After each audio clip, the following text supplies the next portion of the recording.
저는 지방선거 이후가 더 걱정됩니다. 그렇지 않습니까? 가장 문제가 되는 건 평택을과 전북인데요.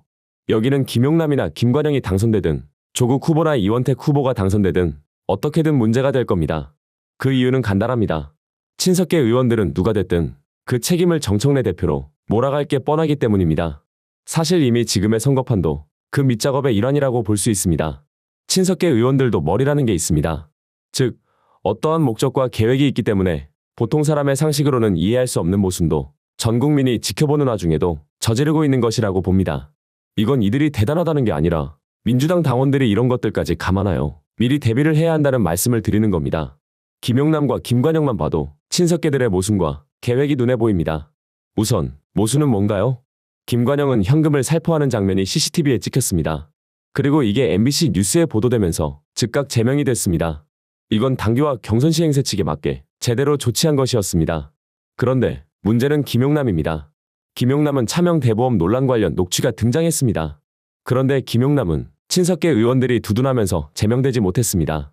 최근 추가로 공개되는 녹취록들을 보면 지금 김용남은 선거운동을 하고 다닐 게 아니라 수사를 받아야 하는 것 아니냐는 목소리가 나올 정도로 심각합니다. 그럼에도 조승래 사무총장은 마치 그 의혹들 모두 사실이 아닌 것처럼 단정 지어버리고 이현주나 경기도당 같은 곳들에선 이 문제를 이야기하는 당원들을 향해 해당 행위를 이야기합니다. 이렇게 되면서 김관영과 김용남 사이에 모순이 생기고 오히려 김관영 입장에선 본인의 제명이 부당하다는 근거에 재료가 생긴 것이죠. 이래서 지금 전북지사 선거판이 아수라장이 된 겁니다. 오히려 제대로 제명 조치한 걸 역으로 이용하고 있는 자들이 친석계 의원들이라는 건데요. 최강욱 전 의원의 관련 분석 잠깐 듣고 올까요? 민주당 내에서 지금 조국 찍으면 유이동이 된다. 이렇게 지금 그 공식적으로 지금 말을 하고 있거든요. 네. 물론 민주당이니까 뭐 민주당 공식 후보가 지금 김용남이니까 그런 얘기를 하는 것 이해는 되는데 어쨌든 나중에 저기서 그 누가 승리하든 폭풍이 민주당 내에서는 굉장히 세지 않겠나. 저기서 저는 제일 아쉬운 건 그런 거예요. 뭐 이렇게 말하자면 공포심을 조장하거나 저 지역에 대해서 민주당이 지금 선거운동 과정에서 주요 간부들이 얘기하는 걸 보면 예. 공포심을 조장하는 거, 또 하나는 협박하는 거. 응? 아주 잘못된 행태라고 생각하거든요. 그러니까 민주당원들을 납득시킬 수 있는 설명을 해야죠. 설명과 조치를 해야지. 후보도 그렇고 당도 그렇고. 예. 근데 그거는 뭐랄까 당내의 어떤 분란상이나 이런 것들 때문에 그걸 의식해가지고 제대로 말을 안 하는 비겁한 행태를 보이고 있어요.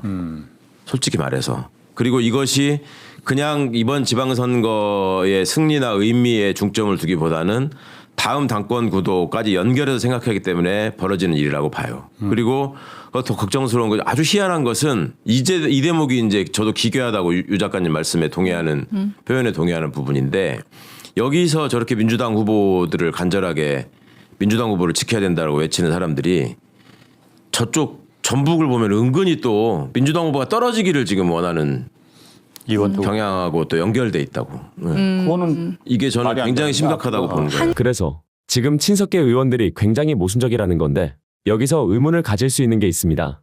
도대체 무엇 때문에 이 정도로 모순을 크게 만들고 있는 것이며 선거판까지 흔들어가면서 당을 바보로 만들고 있냐는 겁니다. 간단합니다. 단순히 차기 당권만 노린다고 보시면 안 됩니다. 차기 당권을 노리는 것과 동시에 당과 당원에 대한 애정이 없기 때문에 그렇다고 진단하는 게 정확합니다. 차기 당권은 어떤 정치인이든 노릴 수 있습니다. 그런데 여기서 당과 당원에 대한 애정이 있으면 기본적으로 그 권력까지 도달하는 걸 굉장히 조심스럽게 합니다. 혹시나 당과 선거에 영향을 줄 것 같으면 권력 싸움을 중단하기도 합니다. 그런데 친석계 의원들은 그렇지 않습니다. 그럴 수밖에 없습니다. 기본적으로 두 가지 부류입니다. 하나는 정통 민주당 의원이 아닌 쪽, 그리고 다른 한쪽은 본인 실력만으로 당에서 살아남을 수 없는 역량이 부족한 자들이라고 볼 수 있습니다. 당적을 7번이나 옮겼거나 국힘과 개혁신당을 거쳐 민주당으로 넘어온 사람들이라면 전자에 속합니다. 그리고 선수는 높은데 정작 이름과 얼굴이 없고 그러면서 유이재명이라며 떠들고 다녔던 사람들은 후자입니다. 조승래가 대표적일 수 있겠습니다. 이 자들은 선거에서 승리해야 한다고 주장하며 이런 일들을 벌이지만 진짜 선거에서 대승을 거두려 했다면 양보할 곳은 양보하고 빠르게 쳐낼 곳은 쳐내면서 민주당의 근본을 지킴과 동시에 범민주 진영의 승리를 위해 움직였을 겁니다. 조국혁신당이나 진보당은 적이 아니거든요. 그런데 친석계 의원들은 같은 민주진영을 국힘보다도 못한 존재로 매도하면서 민주당의 선거판을 완전히 흔듭니다. 이래서 이 자들은 큰 정치를 할 수 없는 자들인 것은 물론이고 당원과 국민을 위한 정치가 아니라 본인들을 위한 정치를 하고 있다는 겁니다. 친석계 지지자들은 이걸 가지고 이런 식으로 말합니다. 민주당에서 자진사퇴했던 사람이 누가 있냐? 이런 거죠. 지금까지 민주당은 이런 문제가 생기면 가차없이 내쳐왔습니다. 심지어 딱히 문제가 없는 사람들도 컷오프 되기도 했습니다.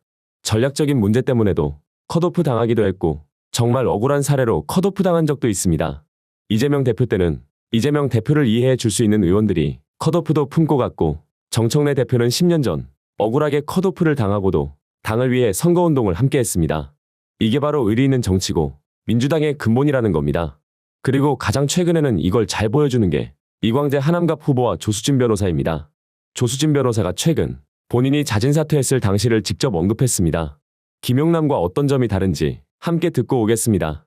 저는 그 당시에 당원으로서 그 당시 상황이 어땠냐면 그 시스템으로 검증해서 후보들을 공천하고 있었는데 언론하고 국힘 쪽에서 아니다, 이게 시스템 공천이 아니고 명심으로 이재명 대표 좋아하는 사람, 이재명 대표 친명인 사람 공천하고 있다 라고 자꾸 이렇게 프레임을 짜서 마치 민주당이 어떤 뭐 부패한 공천을 하는 것 같은 프레임을 짰단 말이에요. 네. 그래서 제가 나갔던 지역구가 그 서울의 지역구 중에 제일 마지막으로 후보가 아직 결정이 안 된 곳이었어요. 그래서 너무 시선이 집중된 거예요. 누가 되나 보자. 그래서 시민사회에서 활동하던 경력을 가진 저를 당원들이 그때 경선으로 뽑아줬고 그거를 불식시키려는 구도상의 필요성에 의해서. 근데 그 다음에 성범죄 변론 파문이 막 났잖아요. 그러니까 저는 그때 이미 나의 쓰임새는 다 했고 이렇게 판단한 거예요. 오히려 지금 다른 격전지의 후보들한테 악영향을 주고 있다. 구도에 의해서 내가 필요했지만 지금 필요가 없다. 그럼 내가 굳이 후보직을 유지할 필요가 없다. 이렇게 판단을 한 거거든요. 그러니까 그때하고 지금이 다른 게 그거라는 거거든요. 그렇죠. 차이를 아시겠죠? 이래서 김용남은 정치적으로 미래가 없다는 소리가 나오는 겁니다. 이미 나온 의혹들도 있지만 더 큰 문제는 당원들을 생각하는 게 아니라 차기 권력의 눈먼 자들 쪽에 있기 때문에 더욱 그렇습니다. 그걸 모른다면 정치 감각이 떨어지는 것이겠죠? 사실 굉장히 바보 같은 겁니다. 본인들이 당권을 잡은 뒤 1인 1표제를 폐지할 거라고 생각하는 게 아니라면 이렇게 해선 민주당에서 오래 정치를 할 수 없습니다. 1인 1표제 덕에 당원들이 심판도 할 수 있는 것 아니겠습니까? 그런데도 이런다는 건 이들이 당권을 잡으면 1인 1표제부터 폐지할 거라는 의심을 할 수밖에 없는 겁니다. 이래서 유이재명 이용 세력이라 불리는 친석계 의원들이 비판을 받는 거죠. 문제는 이런 움직임이 굉장히 조직적이라는 거고 그 방식은 폭력적이기 때문에 문제라는 겁니다. 지금까지 민주진영의 전임 대통령을 인격적으로 모독하거나 민주당 역사에서 지우려고 하는 시도는 없었습니다. 그런데 지금 친석계 의원들은 그걸 하고 있습니다. 노무현은 내가 죽여버리겠어라고 말했던 김민석의 오랜 수건 사업 같은 것이었을까요? 그 경위는 잘 모르겠습니다. 그러나 이들이 민주당에서 권력을 잡게 그냥 둘 수는 없습니다.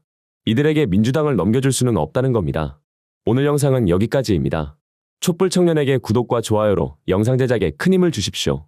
언제나 여러분과 함께 하겠습니다.